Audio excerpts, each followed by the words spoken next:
Dalam beberapa bulan terakhir, wilayah Aceh, Sumatera Utara, dan juga Sumatera Barat mengalami banjir bandang dan juga tanah longsor yang menimbulkan korban jiwa dan juga menimbulkan kerusakan yang sangat besar. Fenomena ini dipicu oleh hujan ekstrim dan juga sistem siklon tropis yang senyar. Akan tetapi, dampaknya sangat memburuk karena kerusakan ini berasal dari ekologis yang berada di hulu. Salah satu faktor yang sangat memperparah kondisi tersebut adalah banyaknya tambang ilegal. Dan data terbaru menunjukkan bahwasannya 396 tambang ilegal berada di Sumatera Utara dan juga 65 di Aceh dan 4 di kawasan Sumatera Barat. Sebagian besar berada di dekat kawasan hutan dan juga daerah resapan air. Aktivitas ini sangat menghilangkan tutupan vegetasi, mengubah struktur tanah, dan juga meningkatkan resiko bencana. Dengan konteks ini, kami akan menjelaskan bagaimana tambang ilegal akan menciptakan masalah ekonomi dan mengapa sih regulasinya itu menjadi sangat penting. Tambang ilegal bekerja tanpa izin dan tanpa studi lingkungan. Akibatnya, kerusakan yang muncul itu tidak terkendali lagi.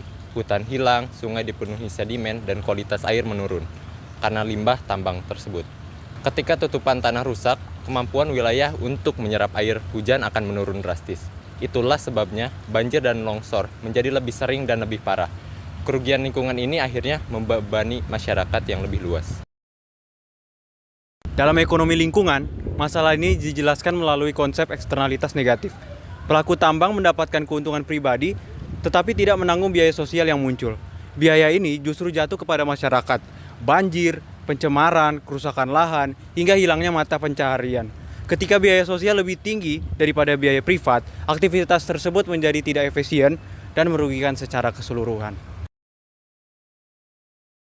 Aktivitas tambang ilegal mencerminkan beberapa bentuk kegagalan pasar. Pertama, eksternalitas negatif, karena dampak lingkungan tidak masuk dalam perhitungan pelaku. Kedua, tragedy of commons, ketika sumber daya alam dikeruk berlebihan tanpa memperhatikan keberlanjutannya. Dan ketiga, kegagalan informasi, karena masyarakat sering tidak mengetahui risiko jangka panjang dari kerusakan lingkungan. Kegagalan pasar ini membuat pasar tidak mampu mengalokasikan sumber daya secara efisien.